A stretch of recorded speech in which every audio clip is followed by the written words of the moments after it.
Persetubuhan salah seorang dari kalian yang halal adalah sedekah atau pahala yang besar.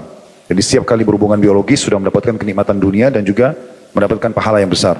Kata penulis, saudaraku semuslim, aktivitas seksualmu dengan istrimu yang halal guna mendapatkan keturunan atau untuk memelihara dirimu atau diri istrimu, maka engkau mendapatkan pahala. Berdasarkan hadis yang diriwayatkan oleh Muslim dari Abi Dzar radhiyallahu anhu bahwa sejumlah sahabat Nabi sallallahu alaihi wasallam berkata kepada beliau, wahai Rasulullah, orang-orang kaya telah mendapatkan banyak pahala, mengalahkan kami. Mereka melaksanakan solat sebagaimana kami solat, mereka berpuasa sebagaimana kami puasa, dan mereka dapat bersedekah dengan kelebihan harta mereka yang kami tidak bisa lakukan itu. Maka Nabi SAW bersabda, bukankah Allah telah menjadikan untuk kalian apa yang dapat kalian sedekahkan selain harta? Setiap tasbih yang diucapkan subhanallah dihitung sedekah. Setiap takbir Allahu Akbar adalah sedekah. Setiap tahmid alhamdulillah adalah sedekah. Setiap tahlil la ilaha illallah adalah sedekah. Menyeru kepada ma'ruf yang benar dan baik, perintah agama, maka sedekah. Mencegah dari mungkar, pelanggaran-pelanggaran agama adalah sedekah. Dan persetubuhan salah seorang dari kalian dengan istrinya atau pasangan halalnya adalah sedekah. Maka para sahabat bertanya, wahai Rasulullah, apakah salah seorang dari kami melampiaskan syahwatnya akan mendapatkan pahala? Maka beliau bersabda, bagaimana pendapat kalian seandainya dia melampiaskan syahwatnya kepada yang haram, zina? Apakah dia mendapatkan dosa? Maka demikian pula jika ia melampiaskannya kepada yang halal, maka dia mendapatkan pahala. Hadis ini riwayat Muslim nomor 1006. Imam Nawawi rahimahullah berkata, sabda Nabi SAW, persetubuhan salah seorang dari kalian adalah sedekah, dimutlakkan atas jima. Ini adalah sebagai dalil bahwa perkara-perkara mubah akan menjadi ketaatan dengan niat yang benar. Jima menjadi ibadah jika diniatkan untuk memenuhi hak istri dan mempergaulinya dengan baik sebagaimana Allah memerintahkan kepadanya. Atau diniatkan untuk mendapatkan anak yang soleh. Atau memelihara diri agar jangan terjerumus dalam yang haram atau zina. Dari Abu Hurairah radhiyallahu anhu bahwasanya Rasulullah SAW bersabda, jika manusia mati maka amalnya terputus kecuali dari 3 perkara, sedekah jariah, ilmu bermanfaat, dan anak soleh yang senantiasa mendoakannya. Hadis riwayat Muslim. Hadis ini memberikan gambaran kepada kita, kalau teman-teman sudah memahami tentang bobot besarnya dosa zina, dia adalah salah satu dari 7 dosa yang membinasakan. Bersederetan dengan syirik, sederetan dengan durhaka sama orang tua, riba, zina juga masuk dalamnya, gitu kan. Maka bagaimana besarnya kadar dosanya zina itu, begitulah juga nanti besarnya kadar pahalanya orang yang berhubungan biologis yang halal. Nah, dalam poin ini, saya tidak tahu ke depannya apakah dibedah oleh penulis buku atau tidak. Bagi Anda yang sudah berumah tangga di sini, jangan pernah merasa jenuh dengan itu. Dan berusaha untuk selalu komunikasi sehat dengan pasangan halal. Bahasakan apa yang Anda inginkan, selama itu boleh dalam agama.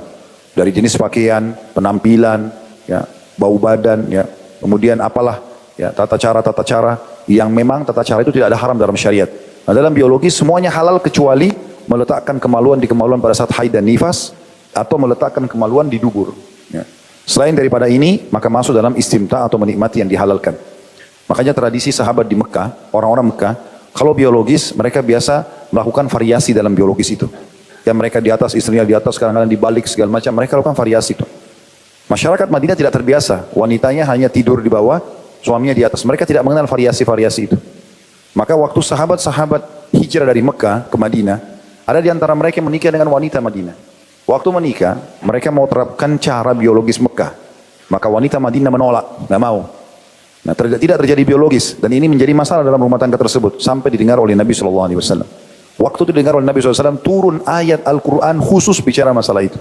A'udzu billahi minasyaitonir rajim. Nisa'ukum harthun lakum fa'tu harthakum anna syi'tum wa qaddimu li anfusikum. Al-ayat. Istri kalian adalah ladang kalian, datangilah semau kalian. Silakan bervariasi. Allah turunkan Al-Quran begitu. Ya, dan dahulukan diri kalian. Apa yang kalian inginkan lakukan. Maka sudah semestinya kata ulama, bagi suami istri menutup semua pintu syaitan dalam masalah ini, memunculkan bau badan, memunculkan bau mulut, memunculkan kata-kata kasar, menghilangkan gairah pasangan, ini semua dilarang dalam agama.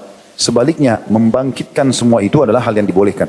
Ada sebuah athar yang disebutkan oleh sebagian ulama, kata Nabi SAW, istri ahli surga, istri yang justru bisa membangkitkan syahwat suaminya. Kalau dalam hadis sahih, Nabi SAW mengatakan, sebaik istri atau istri ahli surga adalah istri yang kalau kau lihat kepadanya, kau akan senang. Makna senang, senyumnya, penampilannya, ya, bajunya, bau badannya, segala macam masakannya, apalah tutur katanya semuanya menyenangkan. Dan kalau kau perintahkan dia mendengar. Ya. Di dalam masalah ini harusnya ada kiat-kiat yang dilakukan gitu kan. Saya pernah mengadakan pelatihan manajemen rumah tangga Islami.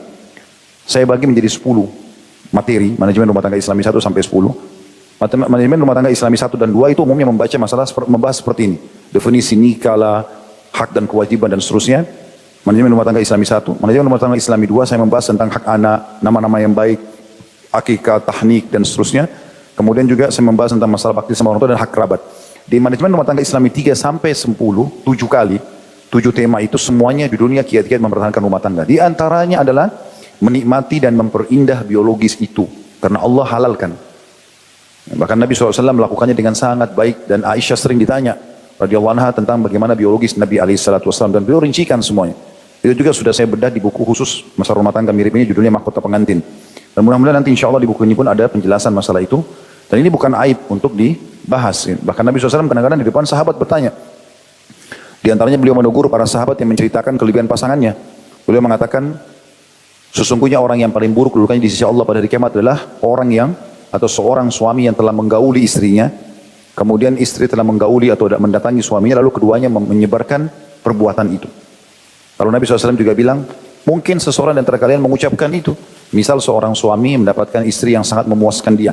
Bau badan lah, senyumannya lah, pelayanannya lah, segala macam termasuk biologisnya. Lalu kemudian dia cerita sama teman-temannya laki-laki yang lain. Oh, istri saya itu begini dan begitu. Kata Nabi SAW, mungkin seseorang di antara kalian mengucapkan itu. Kelebihan pasangannya. Atau seorang perempuan begitu juga. Suaminya sangat memuaskan, lalu dia cerita-cerita tentang suaminya begini, suaminya di depan teman-temannya. Maka kata Asma binti Yazid radhiyallahu anha, betul ya Rasulullah. Laki-laki melakukan dan perempuan melakukan itu di Madinah. Kata Nabi SAW, jangan kalian lakukan itu. Karena seperti perumpamaan orang seperti itu yang menceritakan kehebatan pasangannya dalam biologis, seperti syaitan laki-laki ketemu dengan syaitan perempuan di jalan, lalu kemudian mereka biologis, ya, sementara semua orang melihatnya. Jadi sering kali Nabi SAW meluruskan itu, kesalahan-kesalahan. Gitu kan. Pernah ayat Al-Quran turun khusus menegur sahabat yang tidak mau lagi menggauli istrinya karena dianggap istrinya sudah tua. Lalu dia mengatakan, kau sudah seperti ibuku. Kalimat ini tidak boleh ini, ya. Namanya zihar dalam hukum zihar. Ini dia harus bayar kafarah si laki-laki karena istrinya bukan ibunya, gitu kan. Tapi seperti itulah hukum-hukum syar'i. Dan kita tahu ada surah An-Nisa, ada surah At-Talaq yang menjelaskan banyak yang berhubungan dengan masalah-masalah rumah tangga dan interaksi suami istri ini. Intinya teman-teman sekalian, syaitan seringkali menghiasi kalau kita mau berzina. Mungkin orang yang kita temani itu orang yang jelek, orang yang akhlaknya buruk, naudzubillah, pelacur-pelacur atau laki-laki yang tidak benar, tapi syaitan membangkitkan syahwat kita sama mereka. Sementara pasangan kita yang sudah halal, di rumah, udah bersih, mungkin di pandangan orang sangat cantik atau sangat gagah, tapi syaitan mengelabui kita dengan cara menutupi itu. Makanya sering yang melakukan aktivitas biologis dengan pasangan ini akan menepis semua was-was syaitan itu. Mirip dengan kalau antum biasakan sholat malam, maka godaan syaitan akan menipis di situ. Dia nggak bisa lagi goda kita. Yang dia bisa goda orang yang jarang sholat malam, sehingga tetap malas seperti itulah. Karena sudah menjadi sebuah kebiasaan. Maka harus hati-hati teman-teman sekalian, hidupkan suasana ini. Sampai Abdullah bin Umar radhiyallahu anhu, bagi yang sudah menikah perlu memahami riwayat ini. Beliau saking rutinnya melakukan biologis halal sama pasangannya, sampai-sampai kalau beliau berbuka puasa, beliau habis makan kurma 3 butir, minum air putih, sholat maghrib, balik langsung biologis dengan istrinya. Untuk mengambil pahala yang besar dari biologis halal ini karena dia seimbang dengan dosa zina yang haram. Maaf, dalam tadi saya perlu tekankan juga dalam pelatihan yang saya sampaikan itu, saya mengadakan pelatihan dan ternyata banyak sekali ikhwah dan akhwat yang ikut pelatihan itu dalam rumah tangga. Kami nginap misalnya di luar kota, Jumat sampai Ahad, kemudian nanti ada pelatihan-pelatihan di situ. Saya coba buat pelatihan, bagaimana saya ingin tahu apakah memang sudah diterapkan atau tidak dalam rumah tangga. Ternyata hampir mayoritasnya tidak pernah lakukan itu.